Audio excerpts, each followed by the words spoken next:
Bien, bonsoir, salam alaikum à tous. Je vais d'abord commencer par une petite présentation parce que éventuellement des personnes ne me connaissent pas. J'ai 55 ans, je suis d'origine algérienne, née en France en 1958. Je suis mère de famille de 3 enfants, une fille et 2 garçons. Je suis enseignante à l'éducation nationale depuis une vingtaine d'années dans la matière qu'est le français et l'histoire géo. J'ai choisi d'enseigner à l'éducation nationale en banlieue parce que pour des raisons de parcours personnel, c'est en banlieue que je voulais travailler. Et l'une des raisons étant que je suis issue du mouvement de la 2e génération d'immigrés des années 80 qui avait fait la marche Convergence 84 et qui avait tenté dans les années 80 de montrer quelle pouvait être notre existence, d'une part, nos spécificités, et faire des propositions pour contribuer à l'histoire du pays dans lequel nous étions nés.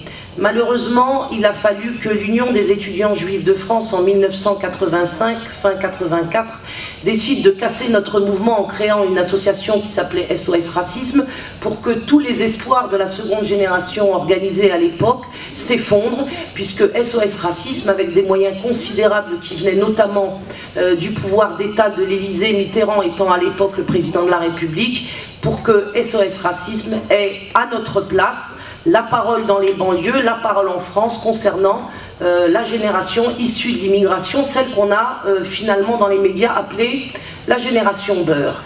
SOS Racisme porte donc une responsabilité énorme en ce qui concerne l'état des banlieues actuelles, puisqu'il n'a pas été possible pour les grands frères et les grandes sœurs de ma génération de faire en sorte que des choses positives se construisent dans notre vie, dans notre scolarité, dans les rapports que nous avions avec nos parents, dans les rapports que nous avions entre frères et sœurs et dans le voisinage. Après avoir cassé le mouvement beurre des années 80, l'Union des étudiants juifs de France, qui avait donc créé SOS Racisme avec les fonds du Parti Socialiste à l'époque, ont aussi lancé une autre opération dans les banlieues pour continuer à briser les générations issues des quartiers populaires, dans lesquels évidemment il y a beaucoup de jeunes immigrés. Ils ont lancé une opération dont il faudra peut-être qu'un jour je revienne en parler avec un spécialiste qui s'appelle Mathias Cardet, c'est le rap. Le rap que les jeunes on aime toujours et chante régulièrement, sont une opération encore de destruction de la jeunesse, puisque, pardonnez-moi, mais pour vous donner un exemple des paroles qui se chantent dans le rap, par exemple dans le rap de quelqu'un qui s'appelle La Fouine, pardonnez-moi pour la grossièreté, mais ce ne sont pas des paroles dont je suis l'auteur. Les enfants écoutent à partir de 12 ans, 10 ans, 13 ans, 14 ans, 15 ans, et répètent ça de manière interminable dans leur tête, des paroles d'une grossièreté épouvantable, qui sont à la fois des appels au meurtre, des blasphèmes contre la religion, en particulier la religion islamique, puisque le rap se saisit beaucoup du Coran et de l'islam pour faire croire aux jeunes que c'est une création artistique dans laquelle ils peuvent se reconnaître, et en fait c'est pour détourner l'islam.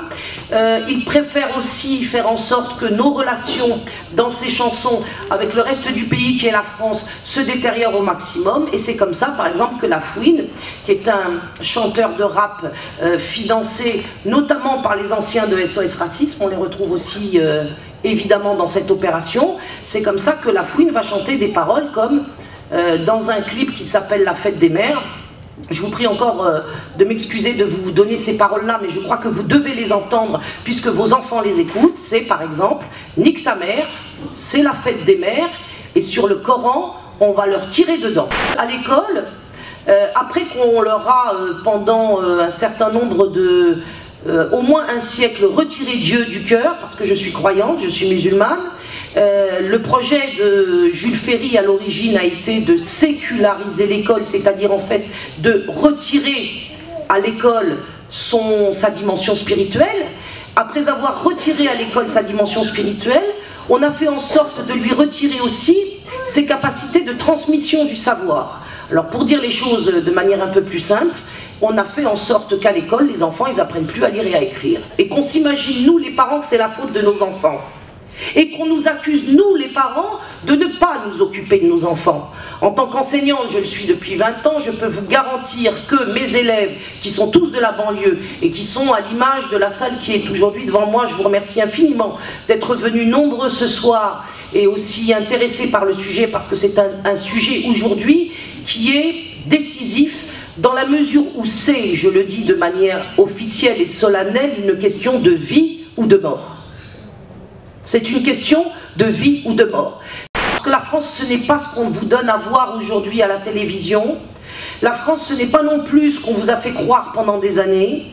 Nous avons ici en France des gens d'une qualité exceptionnelle avec lesquels il faut impérativement travailler, surtout quand on est isolé dans les quartiers populaires. C'est ce qui nous permettra de créer les alliances qu'on nous a refusées, qu'on veut nous empêcher de former. Je parle des catholiques et des vrais catholiques. Je ne parle pas des catholiques de gauche. Qu'on soit bien clair. Je parle des catholiques qui sont des chrétiens, qui sont les véritables chrétiens dans un authentique pays chrétien qu'est la France. La France se définit depuis très longtemps comme la fille aînée de l'Église. Ça veut dire qu'elle a un rôle à jouer en France, mais qu'elle a aussi, et nous le savons tous, anciens colonisés, qu'elle a un rôle à jouer dans le monde entier. Il faut que vous sachiez que lorsque la France, la véritable France, enregistre une défaite, c'est le monde entier derrière elle qui enregistre la même défaite. Donc il est important, et on l'a vu avec la Manif pour tous par exemple, que ce mouvement a pu aller jusqu'à transcender les frontières, et on a vu à Taïwan des mouvements analogues se constituer. Il est important de comprendre que lorsque vous vous battez ici, vous vous battez pour vous-même, mais vous allez aussi vous battre pour vos pays d'origine en vous battant en France. Il faut savoir que les projets qui aujourd'hui touchent nos enfants, touchent nos familles, touchent notre religion, touchent le pays chrétien dans lequel nous sommes actuellement accueillis, ce sont des projets qui vont se poursuivre au-delà des frontières de l'Hexagone et toucher les anciens pays coloniaux que sont notamment l'Algérie, le Maroc, la Tunisie et les pays africains.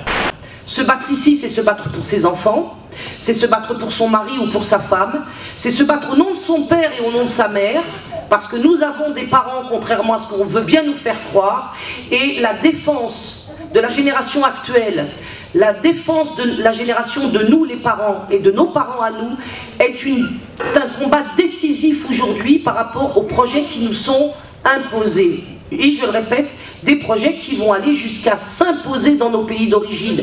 Nous n'aurons pas de pays où fuir. Il n'y aura pas de pays où cacher nos enfants. Il n'y aura pas d'école où vous pourrez les amener à s'instruire de manière convenable, c'est-à-dire en respectant leur identité qui tient au moins à 3 choses, à leur identité religieuse, quand ils ont une religion, à leur identité sociale et culturelle, et à leur identité sexuelle. Le mariage homosexuel avait pour objectif de faire entrer ce qu'on appelle la théorie du genre dans toutes les institutions du pays, et en particulier à l'école, parce qu'ils savent bien que les adultes que nous sommes réunis, là par exemple ce soir, je le vois dans vos yeux ardents et attentifs, que vous ne marcherez pas. Mais si vous, les parents, vous ne marcherez pas, vos enfants vont courir. Parce que des enfants, ce sont des enfants. Et ces enfants-là, nous les confions 6, 7, 8 heures par jour à ces gens. Parfois, ils voient nos enfants beaucoup plus longtemps que nous voyons nos propres enfants. Donc, c'est la parole de l'école qui va gagner, c'est pas la parole des parents. Et voilà le crime qui est perpétré contre nos enfants dans notre dos, sans que nous ayons été consultés, parce que, bien évidemment, ils le savent, s'ils nous consultent, ils vont sortir de la pièce avec un coup de pied, ou vous savez.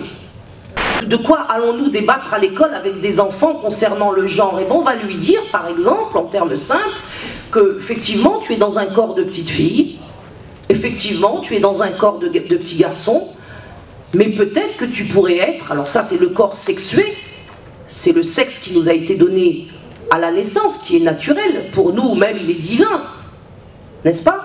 Eh bien on va leur dire que, en étant de sexe féminin par exemple, on peut être de genre masculin. Et en étant de sexe masculin, on peut être de genre féminin. Si les enfants qu'on va utiliser dans une propagande interminable à partir de l'âge de 3 mois, quand ils sont déposés à la crèche, vont être l'objet de ces répétitions senselesses, les enfants eux-mêmes vont finir par nous dire, bah, c'est vrai, peut-être que je suis un garçon alors que j'ai un corps de fille. Ou bien, est-ce que je ne pourrais pas changer de sexe? J'ai des parents aujourd'hui qui m'écrivent ou qui m'appellent et qui me disent qu'ils se sont engagés auprès de moi désormais de manière extrêmement importante, parce qu'ils ont leur fils qui, par exemple, il y en a un qui m'a dit ça récemment, j'ai failli tomber de ma chaise, il me dit, écoutez madame, je n'ai jamais été militant de ma vie. Vous savez ce que c'est qu'un militant? C'est quelqu'un qui, soi-disant, il fait de la politique, quoi. Il y va à fond. Il y va à fond. Il distribue des tracts dans la rue, il parle, il fait des réunions, il essaye de convaincre les autres qu'il a raison. Bien. Il me dit, c'est un Français de Rennes, Thierry, que je salue au passage. Bonsoir Thierry. Je le dis, c'est pour Internet, avant qu'il nous l'enlève, l'Internet.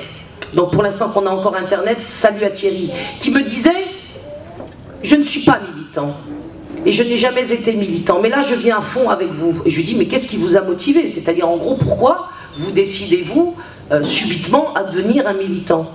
Et il me dit, parce que hier, je suis rentré à la maison après le travail, j'ai vu mon fils, qui est un petit garçon de 12 ans, et qui m'a dit à table que sa meilleure amie, il a une petite copine en classe, une camarade de classe qui a le même âge de 12 ans, et bien que cette petite fille lui a expliqué qu'elle voudrait changer de sexe.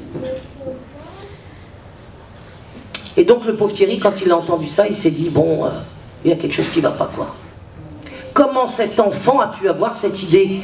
Maintenant, les enfants, ils n'ont plus ni Dieu, ni maître, ni parents. Ils ont tout enlevé. Et je trouve, et c'est la raison pour laquelle je suis venue vous voir, je pensais d'ailleurs, mais je vais faire une grande annonce qui me fait chaud au cœur, je pensais que les parents, finalement, eux aussi, ils avaient laissé tomber. Mais quand je vois la salle, comment elle est pleine, alhamdoulilah, je vois que vous êtes là. Je vois que vous êtes là, et je pense que l'image que j'ai sous les yeux là ce soir, elle est très réconfortante, parce qu'elle me fait dire, en effet, que nous ne voulons pas perdre nos enfants, contrairement à ce qu'a dit Laurence Rossignol, qui est une sénatrice PS et qui est fondatrice aussi de SOS Racisme dans les années 80, parce que ceux de SOS Racisme ont fini à l'Élysée aujourd'hui. Hein. Ils sont députés, ils sont sénateurs, ils sont à la direction du Parti Socialiste, comme Harlem Désir, par exemple, qui est un escroc de la première heure, manipulé ou pas manipulé d'ailleurs par quelqu'un comme Julien Drey qui finance le rap. Nique ta mère, c'est la fête des mères, c'est payé par Julien Drey, bien sûr, en prenant notre fric à nous, mais c'est lui qui va chercher notre argent dans notre poche. Et Laurence Rossignol, eh bien, elle n'a pas eu peur de dire, tout simplement, que les enfants, à une émission de télévision extrêmement vue, c'est l'émission de Tadei, je ne sais pas si vous la connaissez, elle a dit récemment à cette émission de télévision que les enfants, écoutez bien, hein, ça vaut le déplacement, vous n'êtes pas venus pour rien, les enfants n'appartenaient pas à leurs parents, ils appartenaient à l'État. Sans la mobilisation sur la question du mariage homosexuel, la théorie du genre aurait été mise en œuvre sans que personne ne le sache. Vous vous rendez compte comment c'est grave? Puisque nos enfants n'auraient jamais pu s'en rendre compte, ni nous expliquer ce dont ils allaient être les victimes.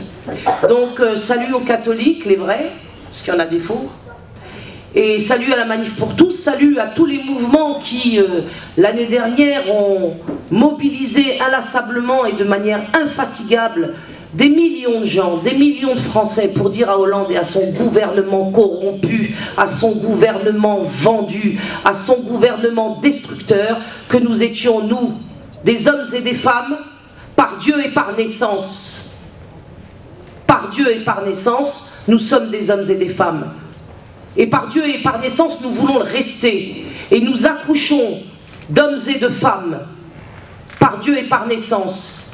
Et nous voulons que nos enfants soient par Dieu et par naissance des enfants qui ont un sexe à la naissance et à l'égard desquels nous donnerons l'éducation différenciée qui convient à chaque sexe. Par Dieu et par naissance. Nous n'accepterons pas cette propagande et cette stratégie qui doit détruire l'humanité tout entière. Manifester et pétitionner ne suffit plus. Pour preuve, l'histoire nous a montré que ce genre de mobilisation, si tant est qu'elle est extrêmement importante, parce qu'elle nous permet quand même de prendre la température du pays, ça nous montre quand même pour nous à défaut de le montrer au gouvernement qui s'en moque de toute façon royalement, mais ça montre au peuple de France que le peuple existe. Ça montre au peuple de France que le peuple est mobilisé, et ça montre au peuple de France que le peuple ne veut pas du chaos généralisé dans lequel le pouvoir actuel, et probablement le suivant également, nous conduit. Donc je me suis dit, si manifestations et pétitions sont impuissantes, alors il faut passer à la vitesse supérieure.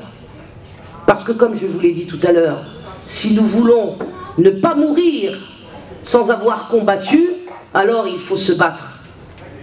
On ne peut pas laisser nos enfants se faire assassiner, parce qu'il s'agit d'un véritable assassinat spirituel, il s'agit d'un véritable assassinat de l'identité, il s'agit d'une véritable destruction de la famille.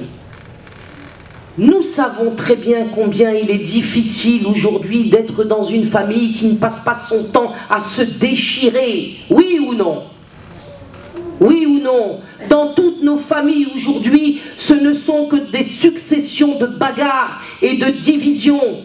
L'homme contre la femme, le père contre les enfants, la mère contre la fille. Sans arrêt, nous souffrons. Et tandis que nos familles sont détruites en haut lieu, ils ricanent et ils continuent de nous envoyer des scouds à travers la figure. Ils continuent, tous les jours ils produisent des projets qui vont nous massacrer définitivement. La seule solution, c'est de se battre. La seule solution est de se battre.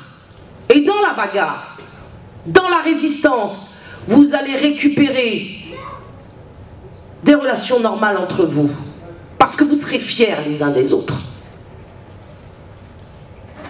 Vous allez récupérer des relations normales entre enfants et parents. Parce que le père dira au fils, tu es mon fils. Et tu es le père de ton fils.